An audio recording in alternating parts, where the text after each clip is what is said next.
Welcome, everybody, once again to the news.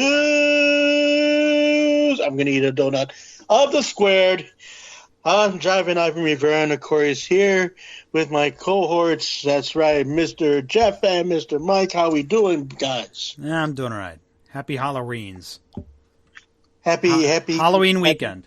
Happy uterine. Yeah, okay. Anyway, all right. Well, you wanted it. You got it. That's right. Went to Dunkin' Donuts. And in my possession, along with a big, tall glass of milk, is that donut that we said that we were going to have me eat and check out. That ghost pepper. Yes. $1.79. Not regular price. This is actually a specialty donut, so you're going to pay so premium. A premium donut. See, we talked about this on the Squares Roundtable Facebook page last week. The article's there about how Dunkin' Donuts, or Dunkin', I guess now they call themselves, released a ghost pepper donut, and Ivan is about to eat one. Yes, I'm going to go ahead. I'm going to eat one now, and it's going to... Just remember 3 numbers.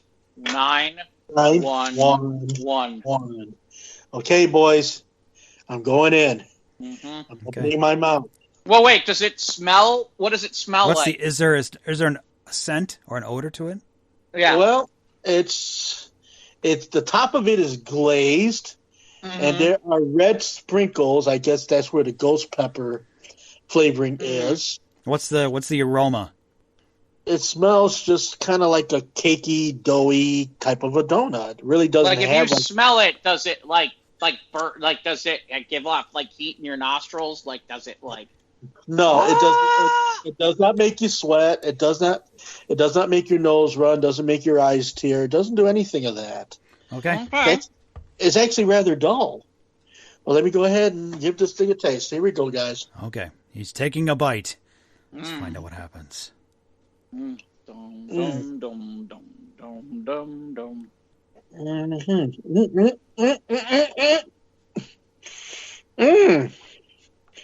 Hey. Okay. That was kind of an interesting reaction. Mm.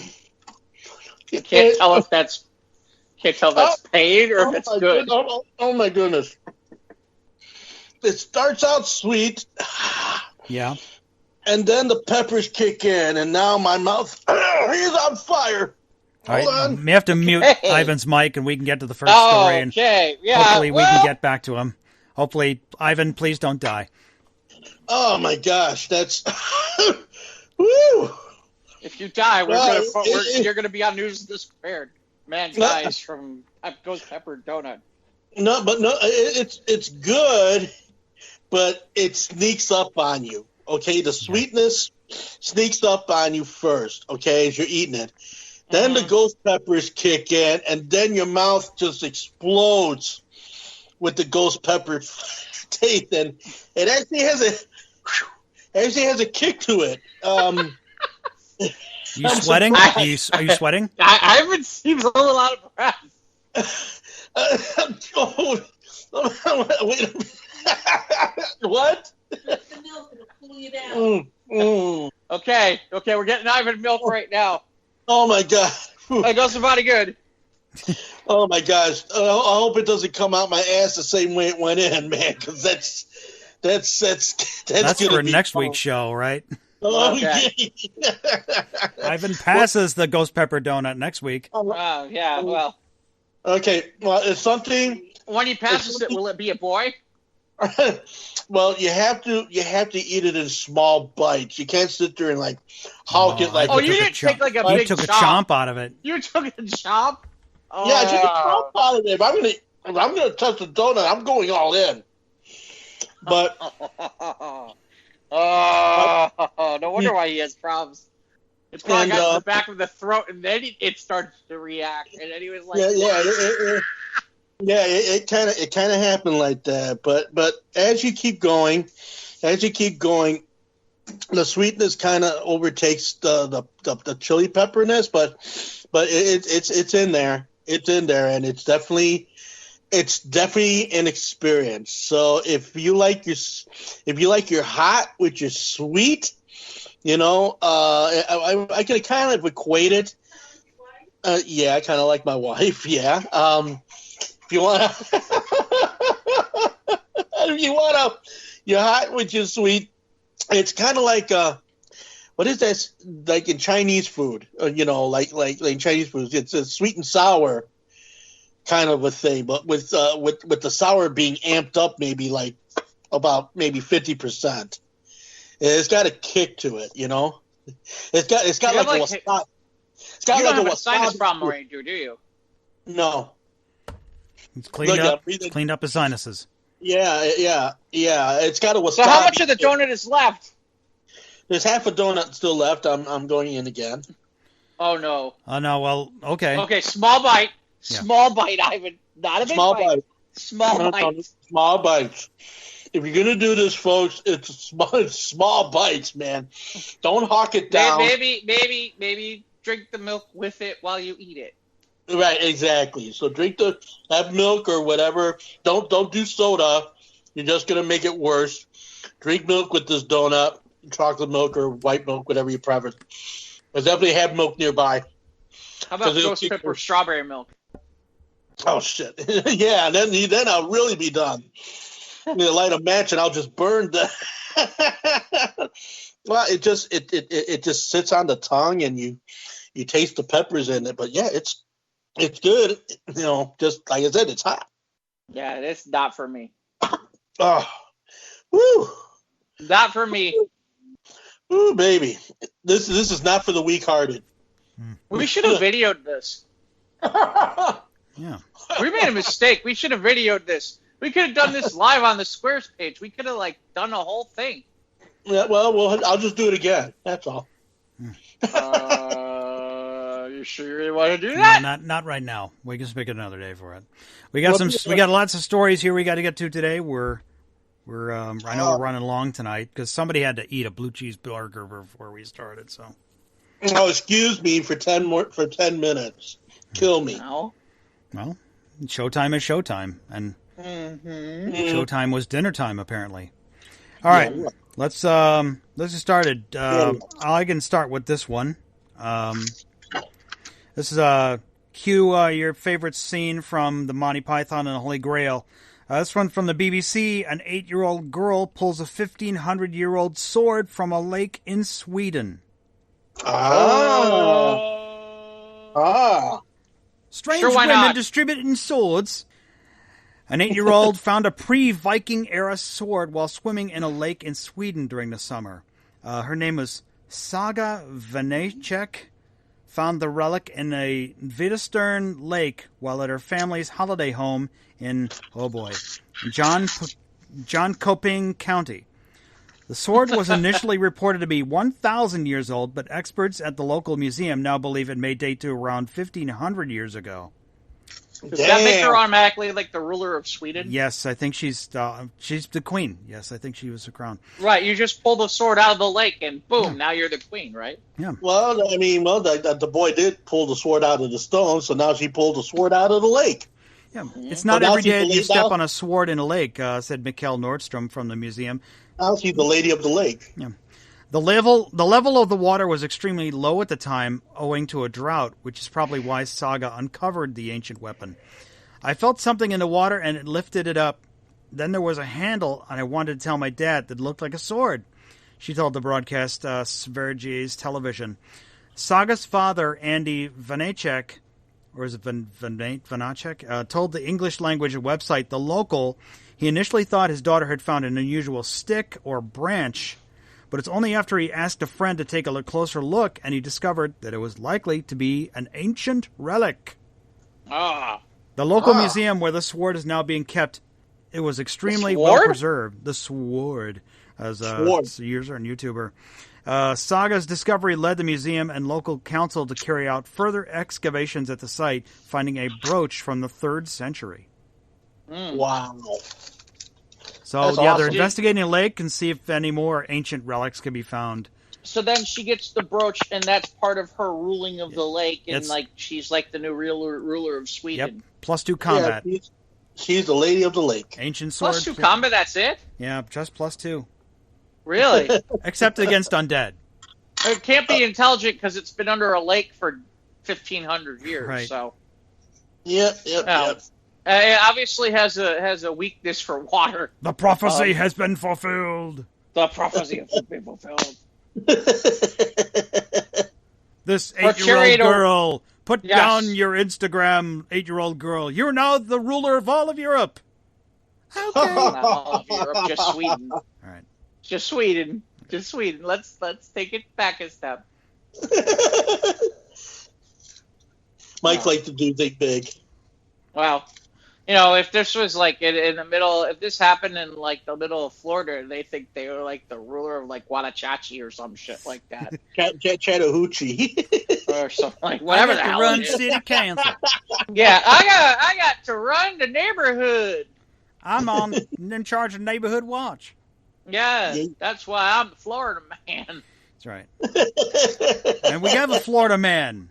I was going to say, speaking of the Florida man, great we don't really segue. have a story. We have video on the Squares page, and this is awesome.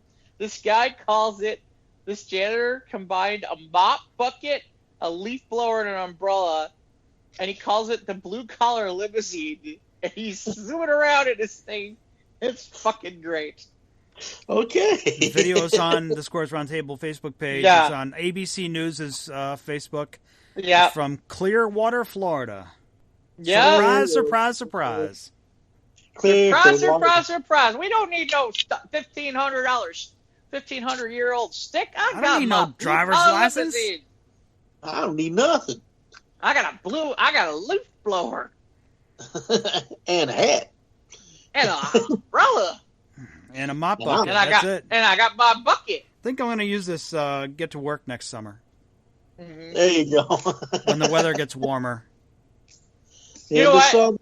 Next time somebody shows up at your work, tell them they can come in without a mask if they ride around the leaf blowing water bucket, whatever the fuck it is.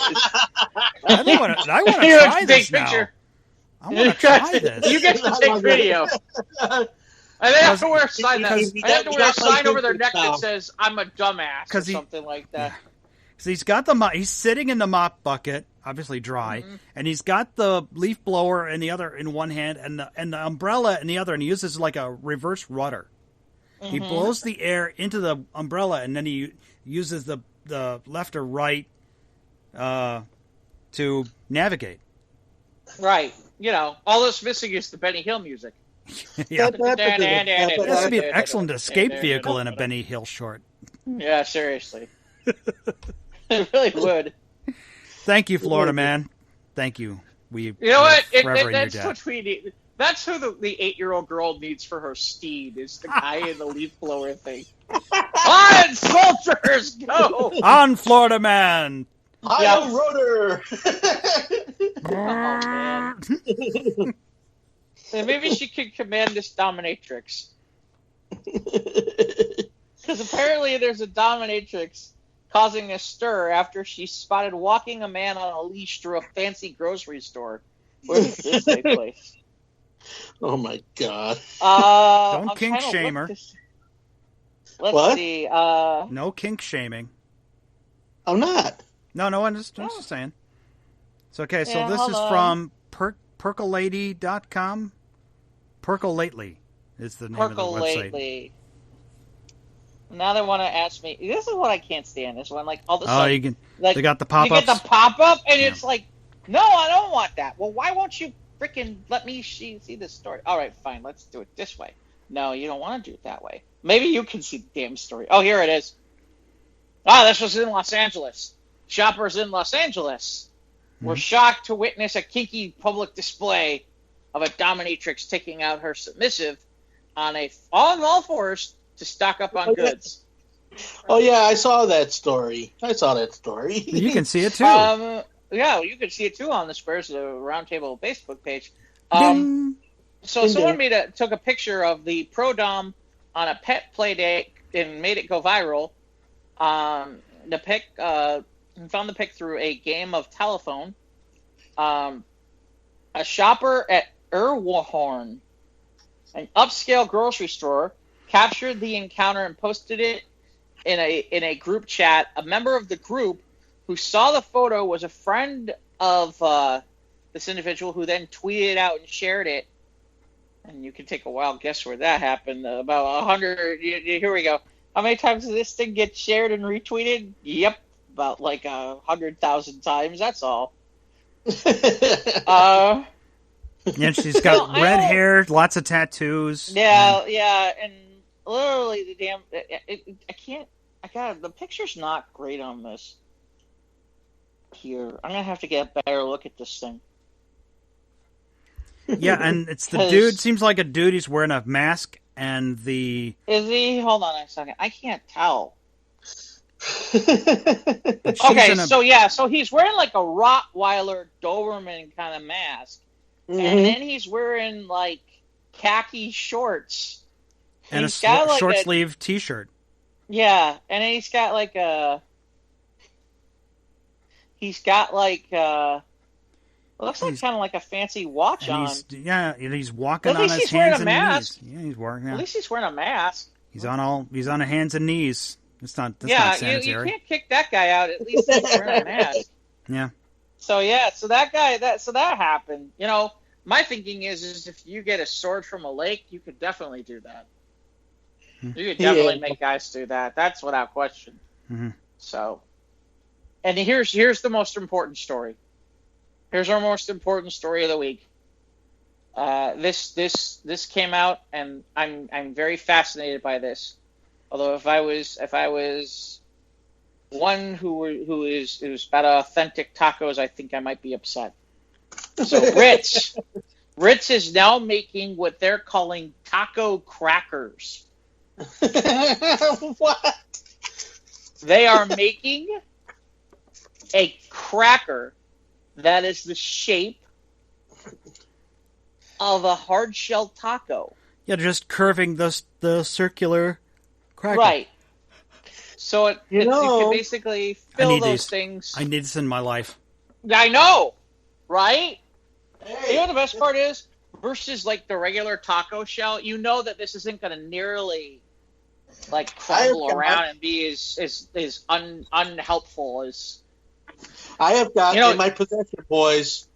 I have got taquito kettle chips. Kale? Yeah, it's not the same though. Yeah, Ritz taco-shaped crackers. He's moved on from ghost pepper donuts to taquito crackers. Ritz Crackers posted this. Ritz Crackers posted this on Twitter on October 3rd. Says Nabisco gave away these delicious Ritz taco-shaped crackers on National Taco Day to a select number of people. Unfortunately, there's no word of them hitting shelves just yet. But after the huge response they got, it should not be long. So, dang it. I thought it was coming to a store near you. Need this. I need this. No, we do. We need this. I need this now. Yes, isn't there a way you can maybe moisten the Ritz cracker and kind of shape it and then rebake it to give it that shape? Maybe. I don't know. Oh yeah, I'd put some cheese, put a little bit of taco meat and cheese in there, like mini tacos. Then a little salsa on that too. Dip in and be able to put some salsa on them. Like Frito scoops. We sound like. See, the problem is now we sound like the Florida man. Florida man would think like this. Yeah. After riding around in his bucket. In his bucket. He'd be thinking about, I need them rich taco things, but they don't make them. How am I going to make my own? I'm going to put it in my mouth, and I'm going to soften it, and I'm going to bake it into a whole thing again, and then I'll rebake it. Hey, Mike, why don't you try making those on your own? See what you come up with. Report back to us. Do or do not. There is no try. Yeah, this is we need this in the stores before Christmas. This is my Christmas wish. Is it? I don't think it's taco-shaped crackers. All right. I don't think I really need that from Christmas. I do. Ivan does. I mean, he can't stop eating, so he's got to have something else. In fairness, he's trying to get the ghost pepper thing out of his mouth. trying Is to- probably yeah. what he's trying. Yeah, you know, at that point you got to eat like bread or crackers or something to like. Yeah, Get the, that's although, good. although I will tell you, if you're eating chips that taste like taquitos, I don't think you're making a wise choice, my friend. 'Cause I would think you want something bland to get them. Well, believe it or not, though, the taquitos are not nearly as hot as that damn ghost pepper. Well, right, but donut, you're still man. trying to get the heat level down, right? I wouldn't Yeah. use that to get the heat level down. I'd get like some sort of white bread or something like that, or Yeah, I'll do that. you know. All right. Next story. Well, this might be my other favorite of the week, which is so they've mapped how the United States of America swears.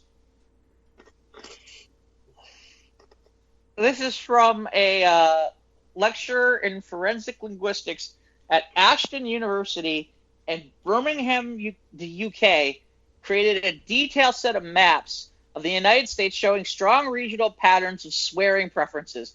The maps are based on 8.9 billion word corpus of geocoded tweets collected in 2013 and 2014. The blue. Okay, so this is on the Squares page. There's a red and blue scale showing the relative frequency of a word, given the amount of country. So for example, like for us in the Chicago area, there's a picture, there's a map on the word fuck, and it's quite amusing because it's really pretty much It's like East Coast. It's all of East California, Coast, all of California, like half of Nevada, all in like, New York State. all of New York State, like most of the East Coast, like the bottom half of Florida. The whole not the Panhandle, but the other. No. the peninsula. But like, the peninsula, the bottom, like the bottom section of Texas and what looks like most of Louisiana, what looks like the bottom half of like most of New Mexico, and half of like Arizona. What's amusing is in the Midwest there isn't really a lot of there isn't a lot of the word fuck except for this giant concentrated area right where Chicago is. Right, the whole northern part of Illinois, and that's funny Yeah, how and probably- the entire state of Utah is like nobody uses fuck in Utah. Yeah, nobody uses fuck. So Well, fuck them. So according to this, yeah, seriously, this is why they need a porn czar too. We need to get that. I really needed to be porn czar. That was a job. Obviously, daughters were not included in that survey. Yeah, other maps on this chart are for other swear words like Right. asshole, bastard, bitch, crap, cunt, damn. Yeah, like for example, asshole is most popular in the Northeast. Yeah, like all of Pennsylvania and New York, like all the whole like Northwest. no, even like like everything, even like Vermont and New Hampshire, Yeah, everything- and Maine. everything north of West Virginia, it's all asshole. Well, okay. Well, so where does Jagoff come in? Is that a I don't know. Hold on, Let's I don't know if see. it's I on don't the think map. there Give me a is one. second. It's funny. The concentration one on for asshole douche. by us. Let's see. Bastard. Okay, so the highest concentrated in the country for where you can hear the word bastard is in Maine. I don't know why. Bitch is a southeast thing, apparently. Bitch is a southeast thing and a Chicago thing. You will hear the word bitch in Chicago a lot, apparently. Yeah, well, and yeah, but near Detroit. It's represented as biatch. Nope, okay. this is strictly No. bitch, not biatch. This is strictly biatch. And like the bitch. whole, almost all of Florida is bitch. I'm surprised the word Oh. crap is not used more, but apparently crap is not as popular. Almost all of Tennessee is crap. Crap is not Yeah. really a swear word. You know, Some of Kentucky, I think sections right of up there with Texas and Jago. Oklahoma. Let's see, and then the How word about cunt. The word cunt is very much a Northeast thing. It's not even like a Midwest thing. There's like most places, cunt is a no-no. Damn, Oh, damn cunt is. Here's to me, this is the best one. Damn is most of the southeast. Yeah, where if you said damn, people would get angry at you because you should be saying damn. Yeah, like which is almost hysterical. all of Virginia is damn. Yeah. Well, how about like God? I mean, excuse me, Lord. How about goddamn?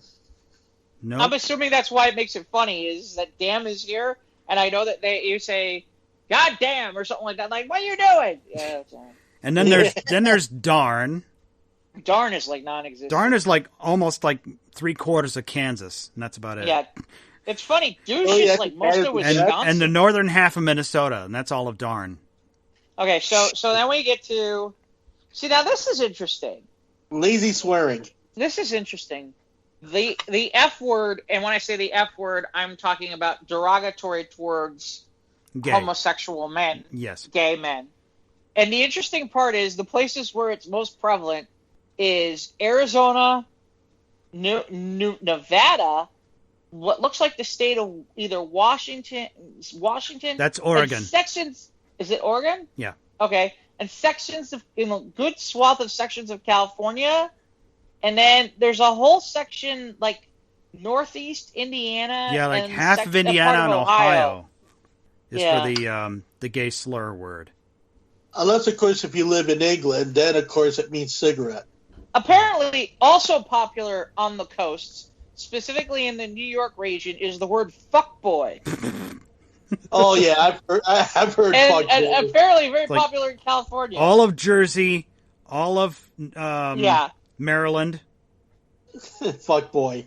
Well, Yeah. Chicago can have fuckboy because I've heard fuckboy here. Massachusetts. There's a little bit. There's a small smattering here, but for the most part, it is California, sections of Nevada and places, but really, it's really basically the city around metropolitan in New York. What?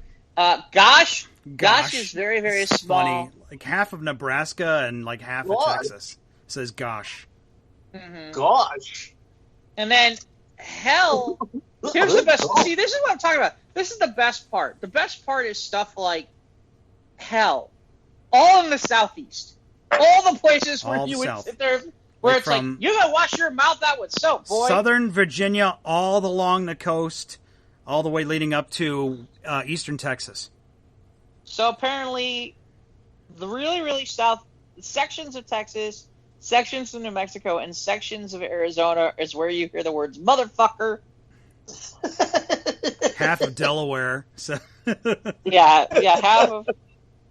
Is it Delaware? No, that's Maine. Maine is up that way. well, Maine And is up there, and apparently- then half of Delaware. No, that's not Delaware. The little one it on looks the like- right. The little one just west of Maine, that's Delaware. That's No, Delaware. that's not Delaware. That's That's- either New Hampshire or Vermont. I No, can't Vermont tell you. How is- about Rhode Island? Is it Rhode Vermont Island? is the one next to it. That's New Hampshire. Right, and one of them is really solid. Yeah. That's New Hampshire. Yeah, so New Hampshire says motherfucker a Yes. lot. Pussy is really pretty much an East Coast all the way through the From south, Jersey. southeast. all the Jersey way on to the down. Southeast. Yeah. literally take I-90 all the way down. And Yeah. you get the idea. Same thing Same with thing shit. with shit. Yeah. I'm surprised. I hear shit a lot in Yeah, Chicago. Actually, it's funny. There is a small smattering of orange right by Chicago. Yeah. So there is, And a little there bit of is that. Detroit. Yeah. Especially when you got people when they tell you something. Oh yeah, I was involved about that and shit. Yeah. Slut is surprisingly not used as much. Again, this is from Twitter. Prevalent And in then- Iowa. A lot of sluts in Iowa, apparently. Apparently so. Oh, no. And I'm North convinced- Dakota, too. I'm convinced that what happened, because I'm noticing that there's sections of Nevada, and I'm just thinking it was autocorrect. It was supposed to be slots. No. And then whores on this The list. last one on the map, on the article here is whore. Wow. That's not used nearly. Kentucky, that seems- a lot of Kentucky. Some northwestern Pennsylvania, some western New York, and a little bit of Kansas, and... Oh, wait. There is... Oh, interesting. There's a second map. He's updated. This guy has updated. Hold on a second. Oh? Now with more... Here. Some composite maps, including swearing not covered above, are available now on the Griever's blog. Here's one for bollocks, bloody piss, and crap. Nobody says bollocks here in the United States. Apparently people do. Bollocks, that's an English term, bollocks. Yes, it is. Apparently so. Yeah. Only in Montana and Idaho. Swear maps harder. Hold on a second. Maps 2. That's a load of bollocks. What we got. Fuckery. Okay, so fuckery is now on the list here. Fuckery. Okay, apparently shitty is more said here in the area of the Chicago area. Shitty, Shitty or shitty. We got AF as fuck. Is that what that is? Yes. ASF. Okay, so that's a southeast thing. Yeah. ASF also a southeast thing for the most part. Badass seems to be kind of like a line, like down, like the Great Plains into like Texas. Bullshit is interesting because it's like the Carolinas, sections of New York City, and like out by like San Antonio. Apparently, people don't like using the word cock. Crappy, not so much either. How about damn it? Damn it is an Illinois thing. Damn it is a huge Illinois thing. Yeah, like most of the country is not into the damn it thing. We are a damn it. Dang is the South. Dick is apparently something we say, and apparently the East Coast says. Dickhead is an East Coast thing. Douchebag is something that's more like Iowa and actually really Iowa and Maine. What else we got? Is this fart or fat? Fart. Fart is a okay. That's. Let's see. FML. I don't know what that is. Fuck my life. Fuck my life. Okay, that's California. That makes sense. Freaking no. Freaking with a G. Okay, interesting. Friggin. Frickin. Friggin. Fuck. Okay, so now they have more real. They have more on fucked, fucker, fuckers, fuckery. I think we swore more. Fucking. FW. I don't. Fucked with. Hell, here's your one. Goddamn. Yes, Chicago has a lot of goddamn. Chicago. It's funny because there's really not a lot of places that have goddamn, but there's this nice little smattering right by Chicago where it's concentrated pretty red. Oh, and the Northeast, which makes sense because I think that's where I picked up goddamn. Heck is kind of a South thing. What is this? IDGAF. I really need to get acronyms. I don't give a fuck. Oh, okay. They even have like stuff where like laughing my ass off. Laughing my ass off. And stuff like that. So yeah, like there's a lot of internet speak here into this vernacular. Well, yeah, because okay, and here's one with the N word, and it's very interesting because it's pretty much it's sections of the Northeast and pretty much the entire Southeast. Wow. I could go on with this for a while, but you get the idea.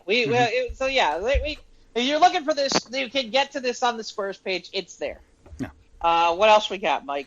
Okay, here's one from dirt.com. Apparently the house from Fast Times at Ridgemont High, I think it's for sale. Is that what it is? Yeah, it's Brad and Stacy's house from Phoebe Cates and Judge Reinhold. Mm-hmm. Their house from Fast Times at Ridgemont High, built in 1960 by the Sherman Oaks architecture firm of Duncan and Conroy. The modest 1,250 square foot house boasts 3 bedrooms and 2 baths. And yes, one is that bath where Judge Reinhold was watching Phoebe Cates come out of the pool, and he went to town. Outside is the .017 acre lot 2 decks, a patio, and of course the famous pool where Phoebe Cates swam her way into the pop culture zeitgeist and single-handedly, see what they did, upped the sales of red string bikinis everywhere. So apparently it's for sale. Yeah, there's a price. You want to know? Anyone want to take a guess? Ivan, what do you want to guess what this house is going for? Let's see. Let me go with $250,000. Higher. $50 million? Not $50 million. $50 million. No. God. 50,000? That's less than $250,000. Okay. All right. Well, let's go with $2 million. No, it's a little lower. $739,000. Basically $740,000. Yeah. Yeah. Okay. Not bad for a 60-year-old home. Not bad. I think I wonder how much it is just to go whack off in the bathroom. Yeah. What? I just want to buy your house. Go in the bathroom and you'd be like, ugh. I mean, seriously. I mean, honestly, there's a part of me where it's like, you could probably make money just that way and make your money back on it right then and there. You could offer it. You could put a screen in and some stuff and be like, okay, you can whack off in here. The pool, you gotta pay me for it though. The pool looks much as it did when filming took place, though the diving board is long gone. Don't go looking for the changing room or the premises either. The exterior was just a facade placed in the backyard for the shoot, while the interior shots were done on a set. But yeah, the Hamilton house described... Is that the same location that they used for for Fountains of Wayne, Stacy's mom? I don't think so. Or is that a different house? They don't mention that. Yeah. I think that's a separate house. But it's for sale. It's where's it at? It's in West Hills, California. Wow. Where they use the word fuck and what other words going to use? I don't remember. So yeah. There you go. So seriously, totally, yeah. Seriously, I love how Mike changes the subject. He's like, I don't want to talk about this. I don't want to talk about a money-making effort. I mean, we'd be making money hand over fist. Yeah, Judge Reinhold's fist. It's on Reinhold's hand. Yeah. I have a 15,000-year-old sword, and I'm going to use it in this bathroom. I'm not going to leave with a leaf blower. Yeah. You'll be pulling up to pay for the closing on the house. You pull up on your leaf blower, power, and leaf blower, and umbrella, mop bucket. Seriously, you probably get into so much trouble from whoever lives in the area where if you had people where it was like, yeah, I'm offering the opportunity for you to whack off in the bathroom, that bathroom. People would do it. You could get people to do it. You probably could. You probably could. You probably make good money doing it too. Anyway, all right, fine. Mike doesn't want to talk about this anymore. I get it. I thought it was funnier, but that's all. It is funny. Totally, Mr. Hand. Yeah. Yeah. Definitely, having Mr. Hand. Pete, learning about history, having some food. Yeah, well, you're gonna need a hanky, and I don't mean the Christmas poo hanky. Anyway. Righty-ho. Heidi-ho. All right. Always get me the hard ones here. Well, no, wow, that sounded bad. Okay. According to this, NASA's OSIRIS-REx spaceship successfully touched down on an asteroid. Did Steven Tyler immediately start singing? I don't know what the song is. I was crying when... No, that's not the right song. Oh my gosh. That's right. I was Don't Want to Miss a Thing. Yeah. Yeah. So OSIRIS-REx spacecraft unfurled its robotic arm. Maybe it needs to go to Maybe the I was house in the with bathroom with Judge Reinhold. Seriously. Seriously. In a first for the agency, it touched an asteroid to collect dust and pebbles from the surface for delivery to Earth in 2023. Well, if they use Amazon, it'll be there tomorrow. Yeah, right. Yeah. Seriously. If Jeff Bezos owned that satellite, it'd be here next week. Yeah. What the hell? Come on. No, we don't need any space rocks from wherever, God knows where in the solar system here landing in 2020. We got enough shit going on this year. Let's wait. I can wait till 2023 for space rocks from an asteroid. Are you sure? Yes. Yes. I feel the space rocks are only just part of what we need to legitimize the girl from Sweden as the new ruler of the Scandinavian country. But that's just me. Anyway, I just love the part where apparently it extended its robotic arm. It unfurled its robotic arm. Very sexy. This well-preserved ancient asteroid, known as Bennu, is currently more than 200 million miles. Get the frequent flyer miles. I hope you got the frequent flyer miles. You're definitely gonna need them. Anyway, it's apparently from Earth. It offers scientists a window into the early solar system. Really? Now you're waiting to find out about the early. Okay, anyway. As it was taking shape billions of years ago and flinging ingredients. Okay, that sounded really bad. Flinging ingredients. That's what the good arm is for. Wait, what the best part is? The worst part is the wording on this is just horrible. Flinging ingredients that could have helped seeding life on Earth. Yep. I bet it did seed life on Earth. Mm-hmm. I bet there was lots of seed flying around. Yeah. Whoever wrote this was some uptight nerd that was somebody could not get the innuendo. Oh no! Why do I have a feeling it was the opposite? I have a feeling it was some guy who was like, "Oh yeah, I watched this shit." Well, there's a lot of flinging and going on in space, so. Yeah, well, lots of flinging and doing and fucking and fun and unfurling and fuck this. If Tuesday's sample collection event known as Touch and Go. Oh my god. No, come on, man. It was just the tip. The satellite gave it just a tip. Oh my god. Enough for a sample. The mission teams will command a spacecraft to begin stowing the precious primordial cargo to begin its journey back to Earth in March of 2021. Otherwise, they will prepare for another attempt in January. Would that be premature? I don't know. Anyway. Will the satellite be pulling his submissive on a leash back to Probably. Earth? Yeah.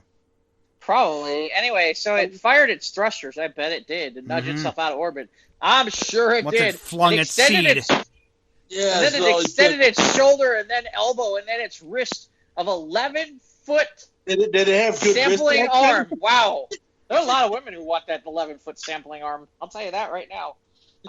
Known as the Touch and Go Sample Acquisition Mechanism, Tag Sam. Oh, I bet it is.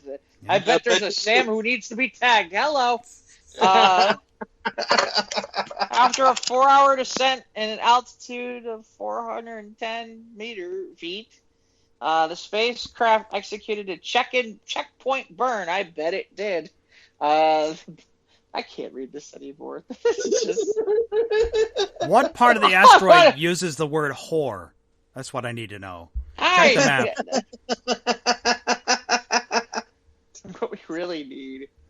Oh my gosh, we're gonna have to put a disclaimer in the front of this episode. We need is 2 space shuttles with guys from drilling teams, and then we need to have Steven Tyler.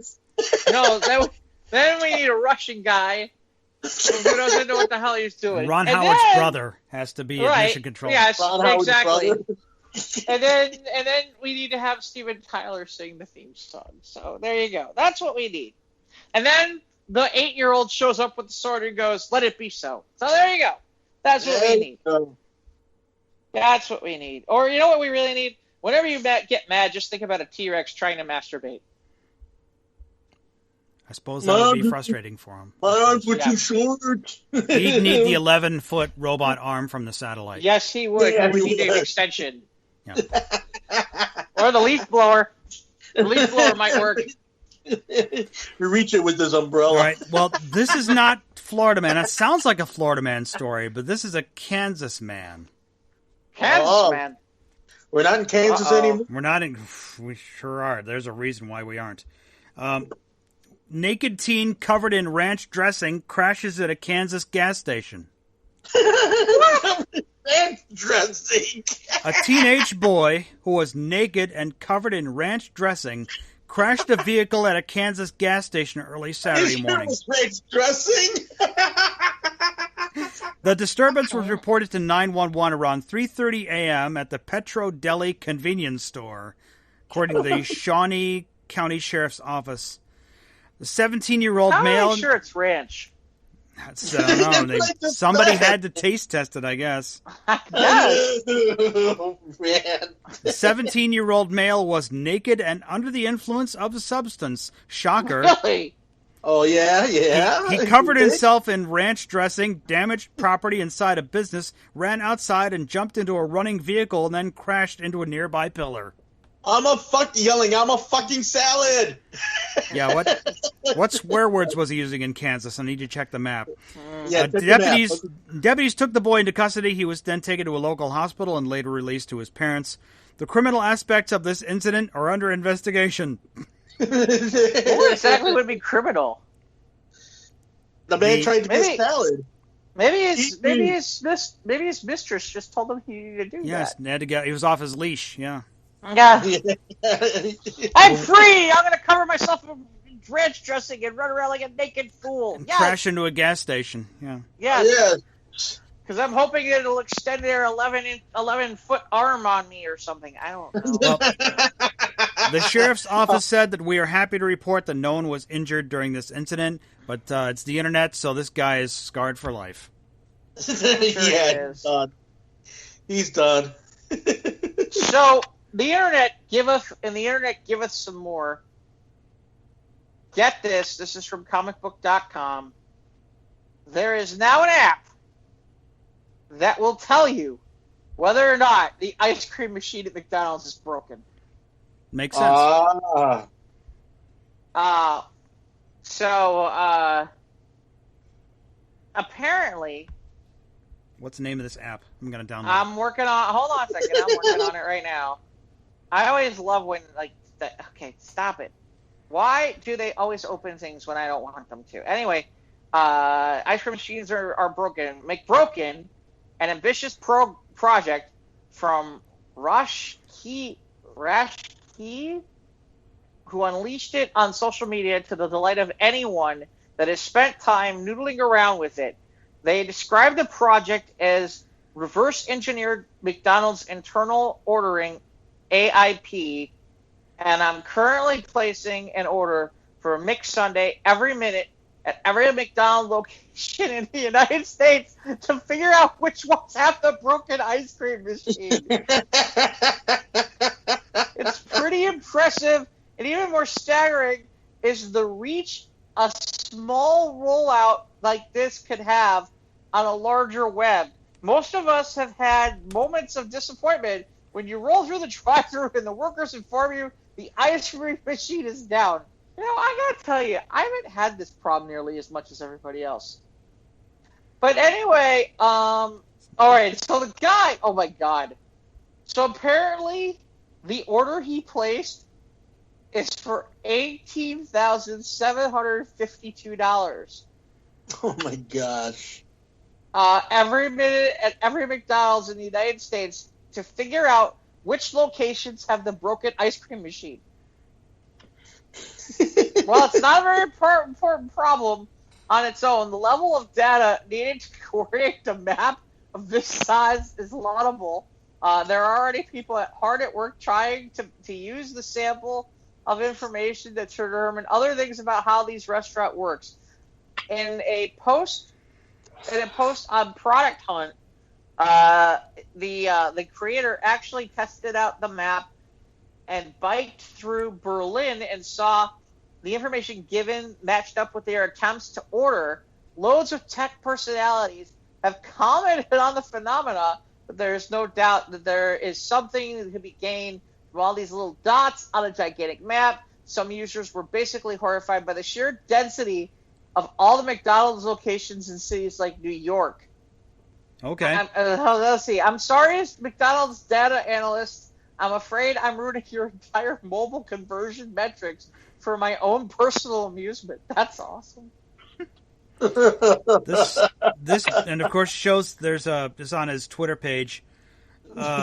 Shows the map with like red and green dots of whether or not your McDonald's ice cream machine is broken. And I zooming in on the Illinois, and there's a lot of red dots in the Chicago area where their ice cream machine busted. I have really gotten I bet lucky. they use I don't shit feel in like that I've run in... McDonald's. I guess I've gotten really lucky. I have not had this problem nearly as much as everybody else has had. It's kind of a meme. Lifetimes. It's like a... No, but I've had some people who are friends of mine who really have run into this problem on a regular basis, and they bitch about it all the time. And I'm like, I don't get it. My McDonald's, I mean, once in a blue moon I hear about it, but it's like, Yeah. Maybe it's not I don't know. Maybe it depends on your neighborhood. I have no idea. I don't usually get ice cream like a regular, used to get hot fudge sundaes from my folks when I was a kid. I love hot fudge sundaes, man. I was more of a fan of the Oreo McFlurry. Usually that's what I just eat out of a spoon. Yeah, Well, speaking of Oreos... speaking of Oreos, all you, because I can't wait to laugh at this. I was like, this is real. Yeah, that's what my reaction was. This is also from comicbook.com. Oreo built a vault to protect their cookies in case an asteroid hits the Earth before Election Day. Now, last week, we had a story that Neil deGrasse Tyson has confirmed that an asteroid will come within close proximity to Earth the day before Election Day next week. So, at some point, there's a legitimate possibility that a refrigerator-sized asteroid could slam into the planet. Though it's not large enough to cause a catastrophic world-ending damage, it did get folks to start thinking about when the end really does come. Luckily for those who manage to serve the inevitable apocalypse, they'll at least have some Oreos to snack on should they be able to reach Norway. In a video posted by Cookie Brand on Friday, the company unveiled the post-apocalyptic vault it crafted to ensure a select batch of Oreo cookies made it through the apocalypse safe and sound. In the 3-minute video, it's on YouTube, the company is seen hiring an architect and crafting its own bunker based on the Global Seed Vault, based in Norway. Good Not Lord. the seed that the Osiris capsule is looking to explore on the asteroid. Hey, there's a creamy filling here. Maybe this is ranch. Oh, maybe. Based on Norway, the vault is built to withstand extreme temperatures, chemical reactions, and the like. As an added precaution, the Oreo packs were wrapped in Mylar, which can withstand temperatures from minus 80 to 300 degrees Fahrenheit. Nice! And is impervious to chemical reactions, moisture, and air, keeping the cookies fresh and protected for years to come. How about ranch dressing? Oh, no, and no Kansas boy in naked in ranch dressing might protect as well as that. As you might expect, wrap him in Mylar and freeze his ass. As you might expect from an announcement like this, the news has taken social media by storm as other brands hoped to get in on the post-apocalyptic survival bunker. The biggest of which, a familiar candy most anyone will recognize, Sour Patch Kids, posted on their Twitter page about @Oreo, heard about your vault, sounds fun, can we come? So Sour Patch Kids are in on the gag with Oreo, but Asteroid 2018 VP1 is a small, approximately 6.5 feet, poses no threat to Earth, currently has a 0.41% chance of entering our planet's atmosphere. And of course, if it did, it would disintegrate due to its extremely small size, according to NASA. So just in case, the Oreos will be safe, and then the girl with the sword can open the package, the Mylar. with the 11-foot arm. And then she can escape on the mop bucket leaf blower vehicle. Well, she better because she's got problems, and they're in Belgium. Because apparently we have escaped cloned female mutant crayfish taking over a Belgian cemetery. Whoa! Escaped self-cloning mutant crayfish. It sounds like a horror film. Forget that. I want to like. It's like, shouldn't they be fighting the Teenage Mutant Ninja Turtles or something like that? Anyway. Female mutant crayfish, Belgian. Yeah. Yeah. So, created in experimental breeding programs have invaded a Belgian cemetery.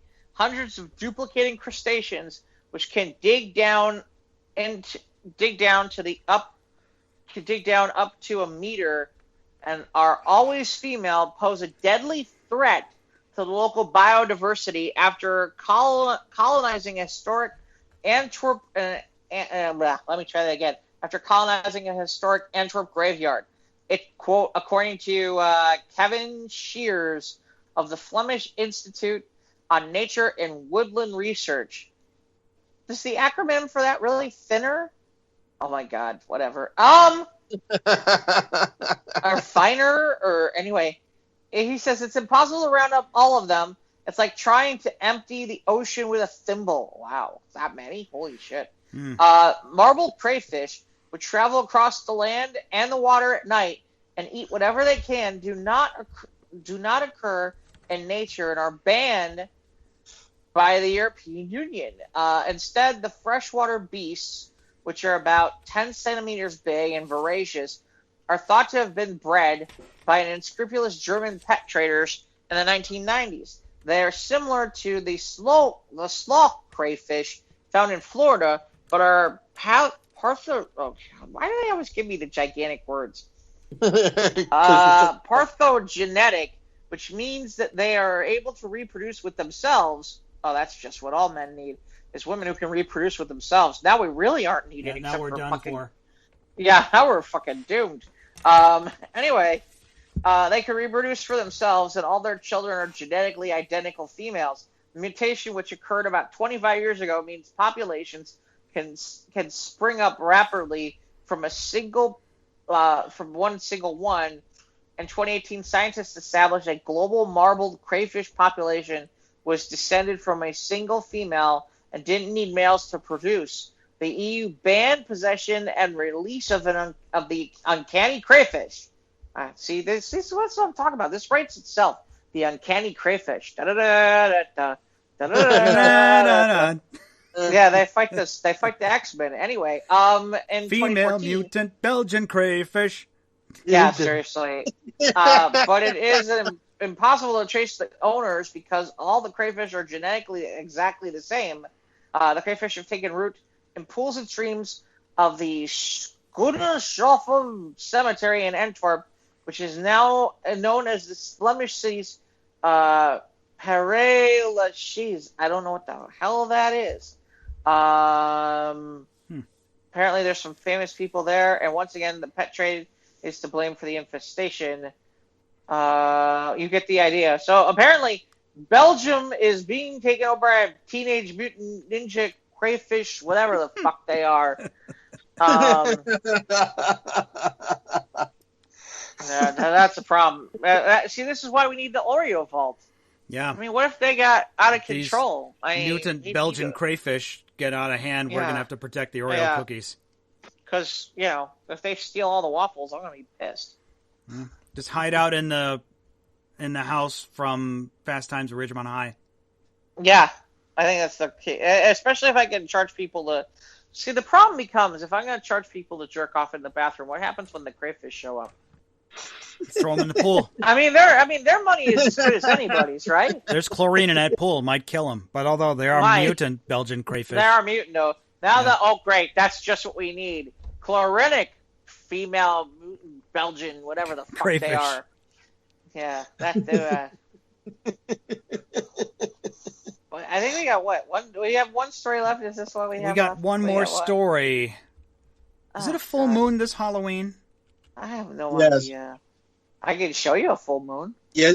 Oh, yeah. That's okay. Yeah, there is a full moon this Halloween. Oh. Yeah, I've checked Siri. Yeah, the next full moon is on Halloween. Yep. So apparently it's going to be a wet Halloween if you're on the moon. Yes. Okay. He usually is a wet Halloween on Earth too. Is it because of ranch? Is it because of ranch dressing? No, Just regular water, not ranch dressing from the Kansas man. But findings suggest that water may be present across more of the lunar surface beyond just areas that are cold and in its shadows. NASA's discovered that water on the sunlit surface of the moon, scientists said on Monday, a finding that could help in efforts to establish a permanent human presence on the lunar surface. Ooh. NASA's Stratospheric Observatory for Infrared Astronomy, or SOFIA, an airborne observatory housed in a modified Boeing 747 airliner, detected water molecules in the Clavius crater in the moon's southern hemisphere, one of the largest craters visible from Earth. Now, water ice has been found on the moon before in the coldest, darkest regions of the North and South Poles, but the new findings suggest that water may be present across more of the lunar surface beyond just areas that are frigid and permanently in the shadow. Interesting. So you can dip your Oreos in the water, the lunar water, as that robot arm is flinging seed from the asteroid. You sure it's not just flinging ranch dressing? Could be flinging that sword from that girl founded in Sweden. Yeah, I guess I could do doing that too. Wow. What part of the moon do they say motherfucker? That's what I want to know. That's right. Yes, that was my question. Yes. Or God damn it. Or bitch. Like it says, we're going to have to put a disclaimer in the front of this episode, man. I think Why? What the fuck? Why do you need to put a disclaimer? I think we've done more shit in this fucking episode than every damn other episode since we've started. I haven't heard someone swearing. Well, I don't know about that. I mean, fuck it. I don't care. Shit. We haven't talked about sex robots in like what? 8 months, probably. Well, we got a satellite flinging its seed from an asteroid. So yeah, seriously. I mean, well, that's kind of like a sex robot, I guess. Sex bot. Follow these crazy stories on our Facebook page on the Squares Roundtable podcast. That's where you can see all these articles. You can read them for yourself. If you don't believe us, why don't you go check it out? We're on Instagram and Twitter at SOTRT Podcast. We're on YouTube. Click the bell. Subscribe, when you get new content. And of course, you can follow this show on your usual podcast hosting platforms, i.e. Google, Spotify, Apple, Anchor. Email us at sotrtpodcast@gmail.com. I heard somebody the other day called the Googler. The Googler. Okay. Is that like the burglar, the ham Googler? Got it. The Googler machine. That's where you go to the Googler and you find out if your ice cream machine's busted. Well, this person is of Irish descent, and it was funny. He called it the Googler like it was the bubbler. Like the fountain. Right. They call the fountains the bubblers. So it's right. Like the Googler. Does the information just like bubble up like a fountain? I don't get it. Hey, how much on the Googler? So how much of the donuts left? What have you eat? Where were you at? Well, it's gone and it's done. Mm-hmm. Yeah, it's done. So I'm like, how much milk did you have to drink? Whole glass. I had to do a whole glass of milk. I guess good. So 1 out of 5. What would you give it? I like the 5 being the hottest thing you've ever eaten. Well, I would. It's not the hottest thing I've ever eaten, but it's definitely hot. I would have to give it 4 mans. 4 out of 5. Yeah. Okay. Yeah. Nummy. So and the Ghost Pepper Donut may be available. Check your local Dunkin' for availability and cost. If you sane and you like heat, yeah. Yeah, like it says, if you get ready to kick your ass, that would be the way to go. So 179 in Chicago, Illinois might be more, might be less elsewhere. But yeah, definitely small bites. I would definitely small bites and definitely have a cold glass of milk or something cold nearby you because it does have a kick. Okay. I don't know. I'm figuring a shot of wild turkey would be perfect with that. No, yeah, then they can light your ass up and you could probably fly to the moon. And then I could chase it with insanity sauce. Oh, there you go. Oh, my God. That's crazy. Well, anyway, thank you for enjoying our show and pouring insanity sauce all over your week. Yeah, that's right. And, of course, as you are buried in red sauce. cover yourself in ranch dressing and go crash into a gas station. No, don't do that. Don't do that at all. That's the opposite of what you want to do. Yeah, don't do that. Anyway, thanks for joining us here at the News of the Squared. We'll catch up with you next time. Have a great weekend, y'all.